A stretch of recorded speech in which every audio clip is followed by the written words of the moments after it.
기도하옵나이다. 아멘. 우리가 지난 시간 세겜에서 야곱의 가정 자녀들 큰 낭패, 실패를 하는 것을 보았습니다. 우리가 생각할 때에 어째 보면은 헤브론, 베델 이런 데보다는 확실히 세상이 더 좋아 보이고 또 세상이 더 안락해 보이고 기름져 보이고 성공할 것 같지만 결과를 보면은 세상에 가서는 얻을 게 없습니다. 결론을 우리는 성경에서 많이 보는데요, 결국은 세상에서의 성공은 성공이 아닙니다. 오늘 본문도 가만히 읽어보면은 세겜에서의 10년의 삶을 하나님은 인정을 안 하세요. 무엇을 말하냐면 이제 드디어 헤브론으로 올라오니까 비로소 새로 말씀하십니다. 네가 야곱이다마는 이스라엘로 부르겠다. 아직도 야곱의 성격 버리지 못하고 야곱의 삶을 버리지 못하고 아직도 세상적이고 냄새나는 그런 사람이지만 하나님은요, 하나님의 고난 안에 들어오면 그때부터는 되게 하시는 하나님이십니다. 그래서 너는 이스라엘이다가 아니고 이스라엘이 되리라. 이스라엘이 되는 겁니다. 오늘 우리는 장차 내 힘으로 무엇이 되는 것이 아니라 하나님이 되게 하시는 겁니다. 내가 되는 게 아니에요. 내가 무엇을 이루는 것이 아니라 하나님이 되게 하시는 겁니다. 우리가 야곱의 아들들을 보면은 하나님의 거룩한 예식을 아주 자기들의 욕심을 채우는 데 사용했습니다. 할례를 받게 하고 사람을 죽인 거 아닙니까? 그리고 그 물질을 강탈해 왔죠. 여러분 보십시오. 사람이, 신앙인이 타락하면요, 불신자보다 더 못됐어요. 늘 느끼는 것이지만 목사라는 직, 장로라는 직, 정말 성도 이 자체가 얼마나 귀한 하나님께서 주신 은혜고 축복입니까? 그런데 이 마음이 잘못되고 생각이 잘못되면 정말 세상 사람들보다도 훨씬 더 악한 모습을 많이 봅니다. 왜 그러냐면 거기는 마귀가 역사하기 때문에 그래요. 그래서 우리는 이런 야곱의 자식들을 보면은, 야곱도 그렇잖아요. 우리가 말씀을 앞에서 보았지만 자기 자식들이 정말 흉악한 할례를 행하고 난 다음에 흉악한 짓을 했습니다. 사람을 죽이고 그 물질을 다 강탈하고 부녀를 잡아왔을 때 야곱이 어떻게 있어야 되느냐? 옷을 찢고 머리털을 밀고 하나님 앞에 죄를 덮어쓰고 앉아서 하나님, 내가 범죄했습니다, 이렇게 해야 정상이겠죠. 그런데 그러지를 않아요. 오히려 어떻게 합니까? 너희들이 이방인들 앞에 냄새를 풍겼다? 큰일 났다. 우리 다 죽게 생겼다. 지금 그런 입장에서 뭐 죽고 살고 그런 얘기가 나올 시간입니까? 사람들 앞에 죽는 게 뭐 그렇게 겁납니까? 하나님 앞에 죽으면 영원한 지옥으로 들어가는데, 예수님께서 하신 말씀이 어떤 말씀입니까? 너희 육신 죽이는 사람 두려워하지 말라. 영과 육을 함께 지옥에 멸할 수 있는 그분을 두려워하라. 그 신앙이라는 것은 깨달음이 없으면 멍청합니다. 정말 바보가 되고 말아요. 신앙생활은 우리가 육신을 따라서 살아가는 것이 신앙생활이 아니지 않습니까? 육신을 따라가기 위해서 사는 삶이라면 그러면요, 우리는 어리석습니다. 육신을 따라 살 것 같으면 여러분 뭐 이 피곤한 시간에 교회를 뭐하러 나옵니까? 육신적으로, 인간적으로, 세상적으로 얼마든지 지혜롭게 살 수 있죠. 우리는 신앙을 따라 살고자 하는 것이지 육신을 따라, 물질을 따라, 세상을 따라 살라고, 그게 신앙생활은 아닙니다. 그렇기 때문에 세상 사람들 볼 때는 이해가 안 되는 모습들을 많이 볼 수가 있죠. 결론입니다. 결론을 먼저 말씀드리면, 하나님은요, 너희가 안 될 때, 힘들 때, 어려울 때, 문제가 생겼을 때 베델로 와야 된다. 하나님 앞에 와야 된다, 이 말입니다. 자꾸 딴전 피우면 안 되고, 딴 생각하면 안 되고. 그 야복강 나루에서 어떤 기도를 했습니까? 야곱이 그렇게 기도를 하고도 베델로 오지 못하고, 헤브론으로 올라오지 못하고 어디로 갔습니까? 세겜으로 가. 세겜은 세상이라 이 말이죠. 세겜으로 가버렸다. 그 우리가 신앙생활을 하면서 무엇을 결정하는 것, 여러분 생활을 결정하는 것도 굉장히 중요합니다. 굳이 신앙생활을 하기 어려운 장소로 들어가면 안 돼요. 나는 내 믿음 지킬 수 있다. 그거 안 됩니다. 제가 한번 대전에 부흥회를 갔는데 깜짝 놀랐어요. 전부 옆에 술집들이고 기생들이고 창녀촌이에요. 거기 교회가 서 있더라고. 그 교회 되겠어요? 그 교회 되겠습니까? 은혜가 될까요? 그 여자들이 장로인지 목사인지 누가 알아요?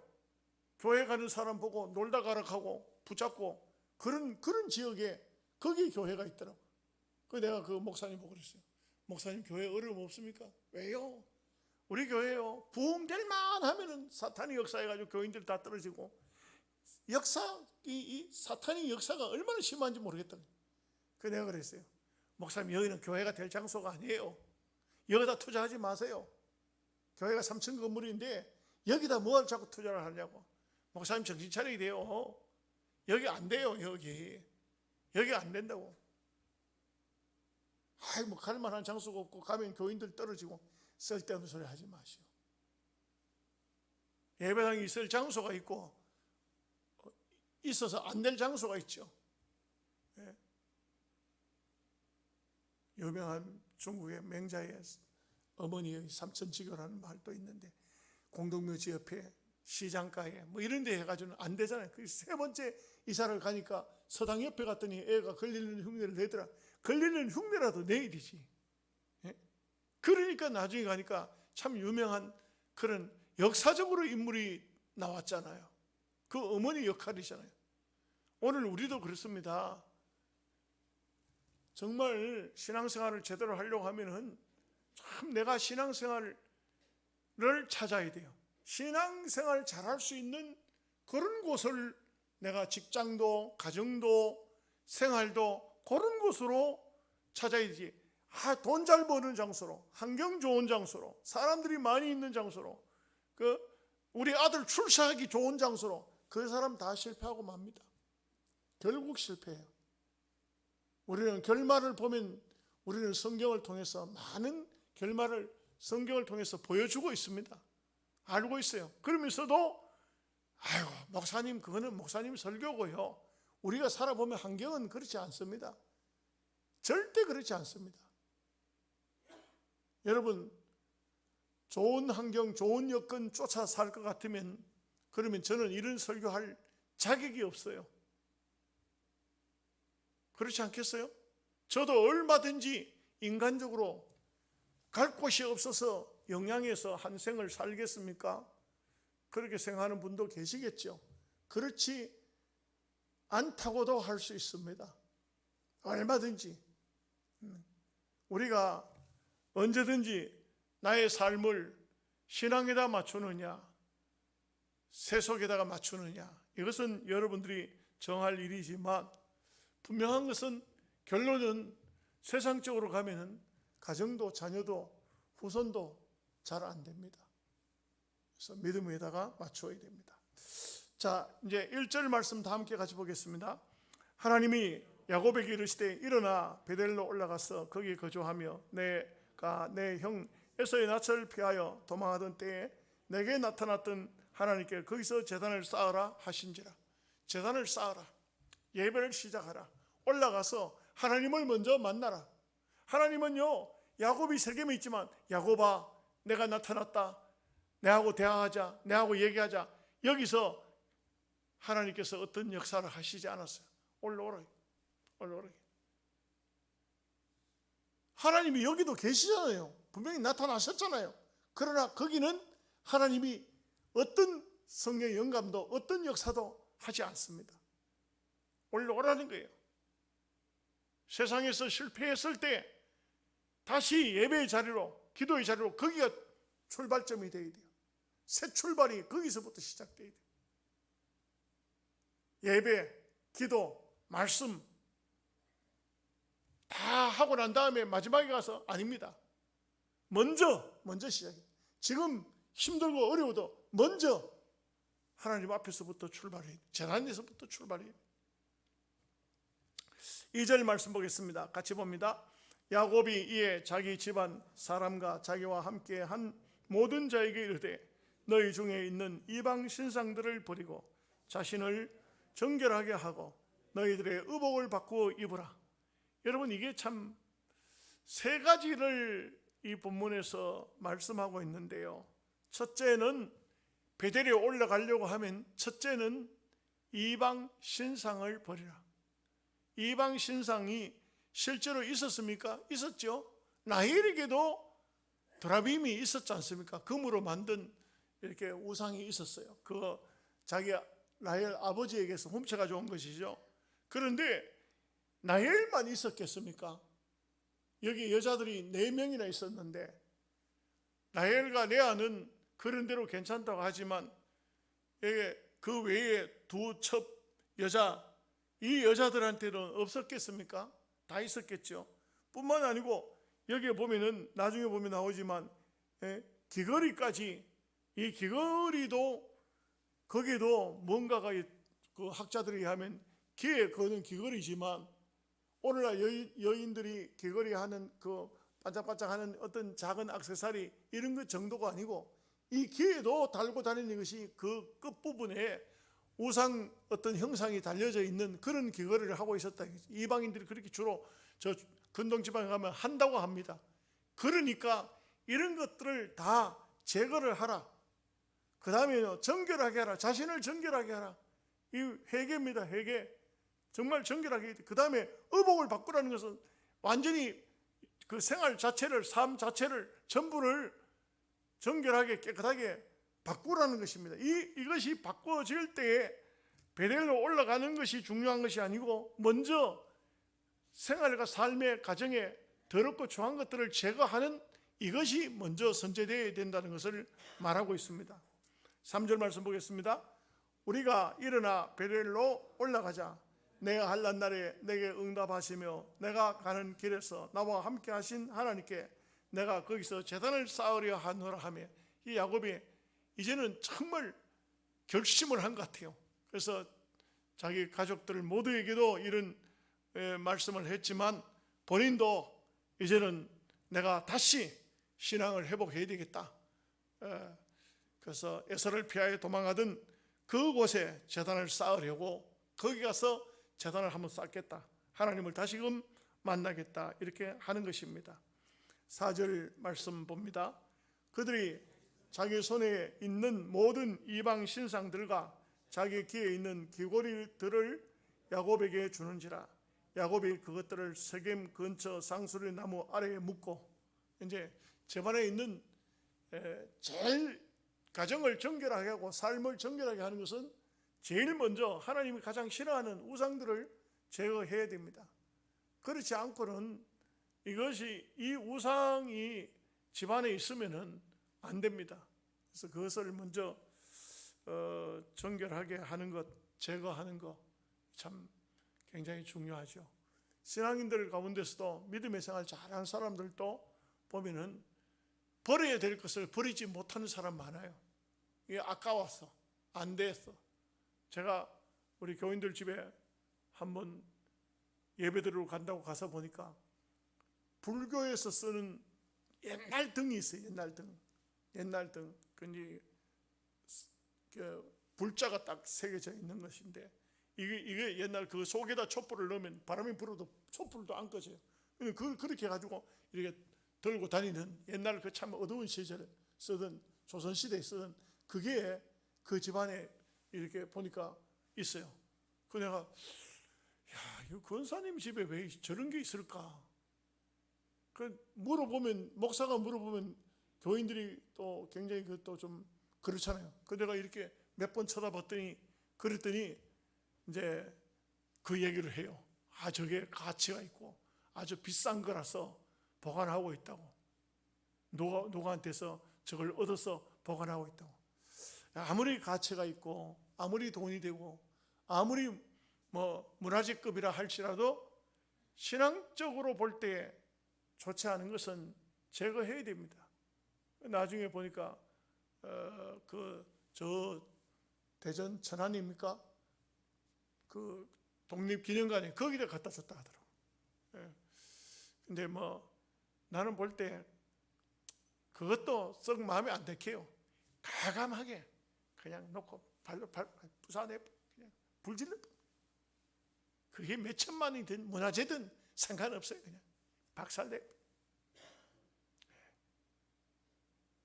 우리가 기도원처럼 정말 하나님 기뻐하지 않는 것은 그냥 끝내버려야 돼. 박살내버려야 돼. 여러분 집안에 그런 게 있으면요, 가감하게 정리해버려요. 이거 비싼 건데 비싸고 말고 간에 정리해버려야 돼. 상수를 나무 밑에다가 싹 끌어 묻어버렸어요. 이렇게 하는 것이 하나님이 기뻐하시는 일입니다. 5절 말씀 보겠습니다. 그들이 떠났으나 하나님이 그 사면 고을들로 크게 두려워하게 하셨으므로 야곱의 아들들을 추격하는 자가 없었더라. 그래서 사실 생명의 중환자는 하나님 아니십니까? 그래서 우리가 가끔 삶을 살면서 아이고 큰일 났네, 이거 보통 일이 아니네, 이 사람들과 관계 속에서 이거 문제가 생겼네.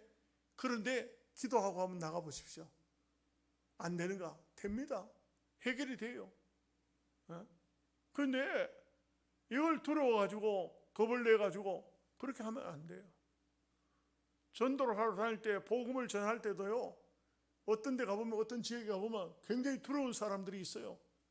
그러나 기도하고 하나님께 맡기고 믿음으로 나가면요, 의외로 그런 사람들이 아주 포악스럽고 개팍스럽던 사람도 딱 기도하고 하나님께 맡기고 나가보면 오히려 온순하게 상대해 보게 되는 그런 경우도 있어요.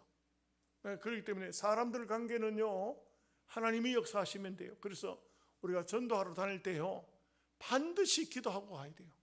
그냥 가서 전도하면 안 돼요. 교인들 중에 보면 전도하러 가면 싸우는 사람이 있어요. 전도하러 가면 그 사람은 꼭 싸울 사람이 달려들어요. 그 달려드는데 오늘은 안 싸워야 되지. 전도하러 갈 때 안 싸워야 되지. 그런데 그 사람에게는 꼭 싸울 사람이 덤비들어요. 마귀가 그렇게 돼요.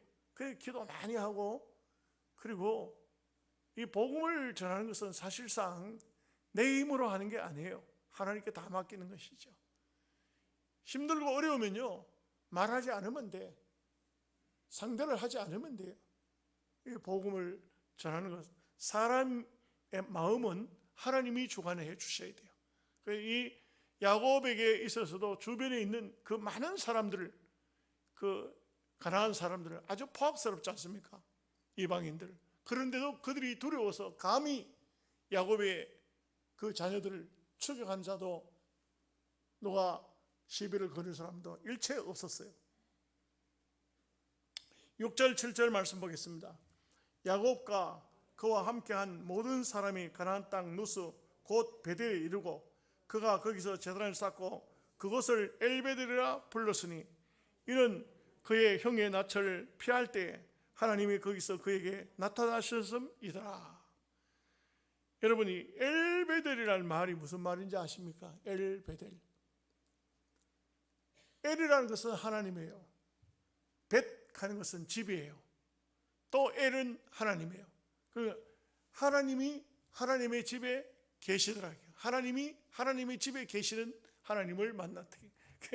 야곱이 이 세겜에서도 하나님 나타나셨잖아요. 그런데 거기서 나타났던 하나님을 베델에 갔더니만 베델에서 다시금 하나님을 만났다는 것이죠.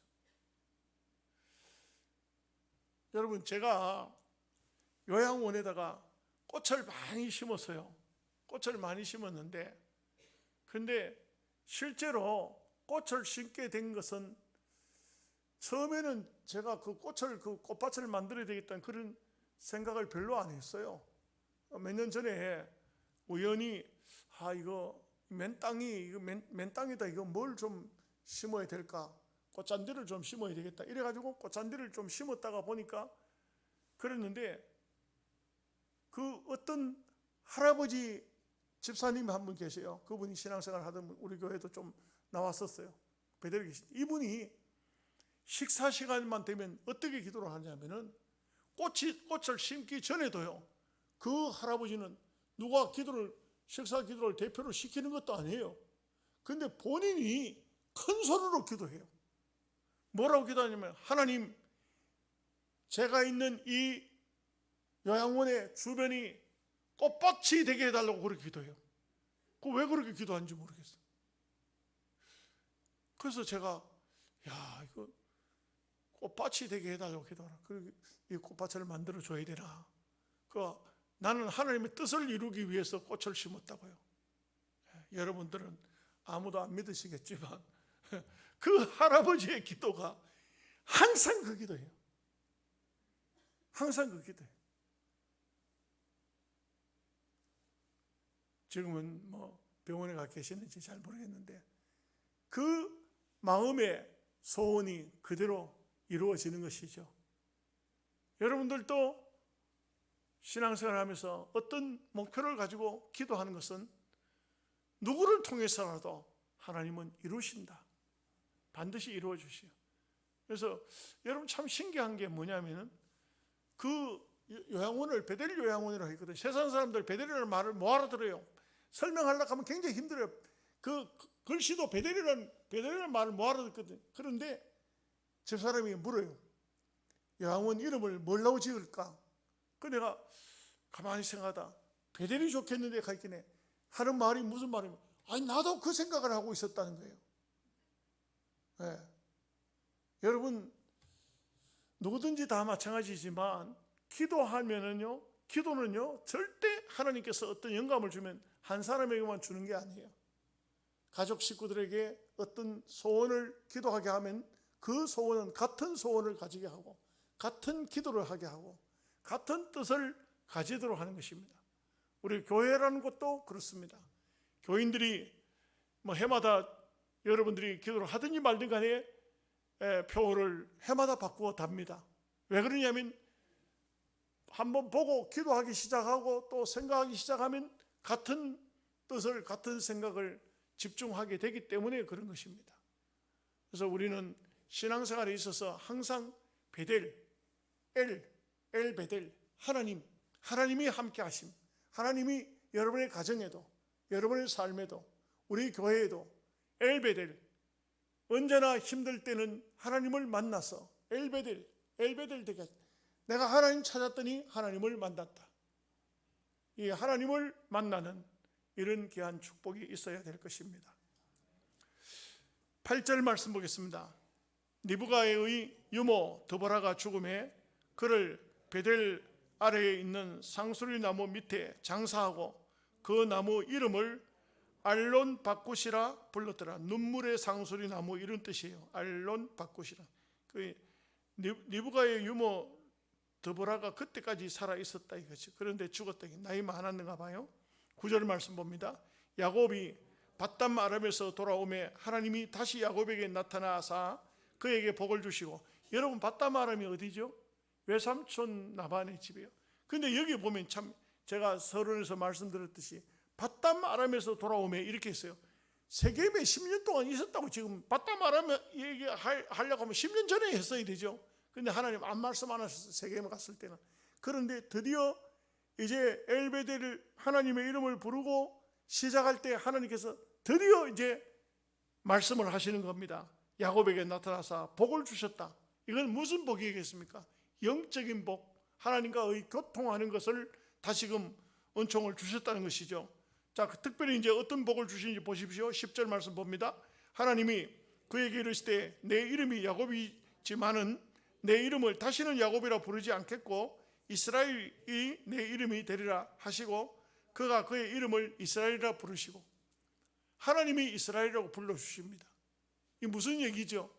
지금까지 세겜에서 딱 10년의 삶을 살았지만 하나님이 하나도 인정을 안 하셨어요. 이제 새로 출발한 거예요.